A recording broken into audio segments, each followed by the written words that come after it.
Cool. So now we're going to move on to pay, which is why we're really here, right? So we have a different structure in how we do things, and there's levels here. And the way that we do things is that as a helper, you're $125 a day flat. Doesn't matter what you do. Doesn't matter if you work an 8-hour shift. We have something for you to do for 6 hours at the shop, and then we all leave and you go to the house. Or if you're outside digging a hole for 14 hours, 125 flat, doesn't matter. It's a learning experience, and you got to show that you're committed to us and committed to the work and that you're hungry for it, because otherwise people would just stay in a position paying top dollar, not having any responsibility, and it'd be pointless for everybody. Then once you go to school, like I said, we do charge you for school, but we pay you when you're in school as well. Good luck with getting that in college. We pay the same thing, 125 flat.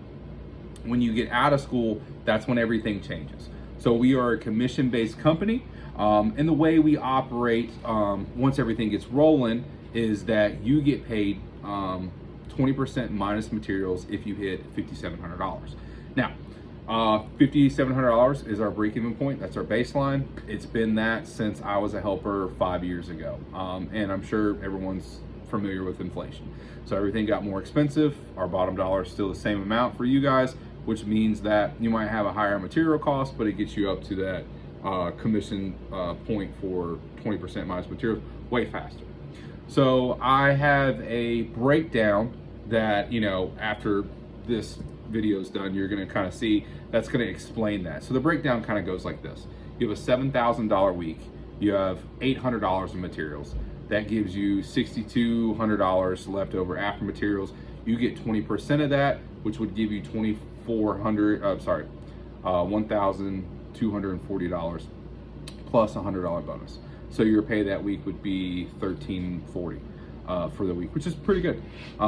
We have a kind of bottom dollar, medium, top tier kind of representation that I like to tell everybody, and that's baseline, which is base pay, and I'll get into that in a second, is if you work 5 days in a week and have your van moving on time, we're going to give you $1,000 a week, so $52,000 a year as a technician.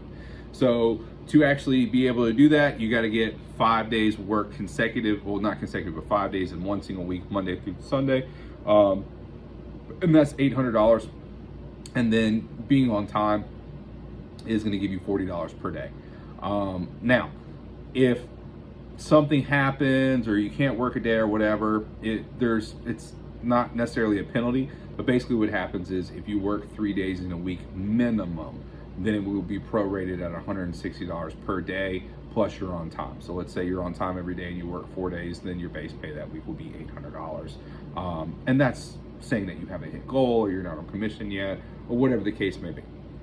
Now, if you hit goal, and let's say that you do $10,000, you do $12,000, and you have $2,000 in materials. Since that you're $10,000 after materials, what's going to happen is you're going to get 20% of $10,000 because $2,000 materials, so 20% of $10,000, which is going to give you $2,000. Then you're going to have a $100 bonus for hitting $5,700. You're also going to have a $100 bonus for hitting $10,000 after materials, which would give you a total pay that week for $2,200. So my bottom tier pay, I would predominantly see about $1,000 to $1,300 a week. My mid tier pay is about $1,000 to $1,600 a week, and my top tier pay is around around $2,000 plus a week. I've seen guys that had $5,200 checks. Last week I had a guy had a $3,400 check, a $4,200 check, and these are guys with experience. They're on the dig job list. They know what they're doing. They're go-getters. They, on time to their jobs. They have their parts, all their ducks in a line. This is kind of like your perfect plumber, if you will. So it's definitely out there. It's definitely something you can obtain, but it's not going to be freely given. One of the other managers here likes to say that we're a meritocracy. What you put in is what you get, and that is very true. If you do the bare minimum, well, you're going to make base pay for a while, then we're going to review you and see if your performance is worth continuing on with the company. If you're one of those top tier techs that you're super hungry and you work those extra days and those extra hours and you hone your skill and you're the go-to guy, well, guess what? We're going to feed you all the bigger jobs because we know you're going to have the integrity to make sure it gets done right gets done on time and to the best of your abilities. And we're gonna know any troubles that come along the way, and that way we can navigate around that and make for a better repair. So one other thing, to actually get on commission here, there's two ways to do it.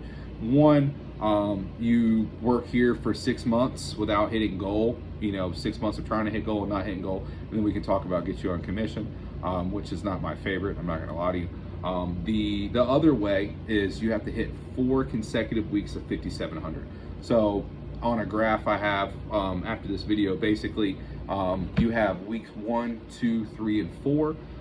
If you hit 5,700 from your first, second, third, and fourth week out, your commission will actually start week 5. So whatever you do week 5 gets recorded, and we pay 4 weeks behind, which means that on week 9 you'll get your first commission check. So the way that would look is weeks 1 through 4 you actually get $800 per week, because since we pay 4 weeks behind, what we do is we actually give you a loan. So it's $3,200, 800 times 4.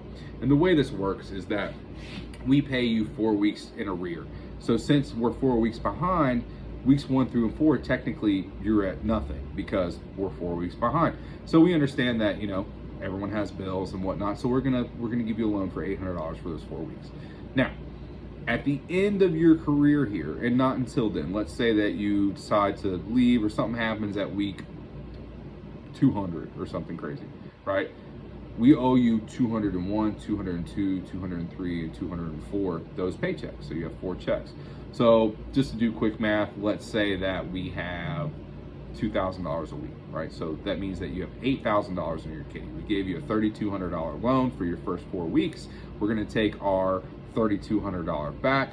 So that means that we are going to now owe you at this point $4,800.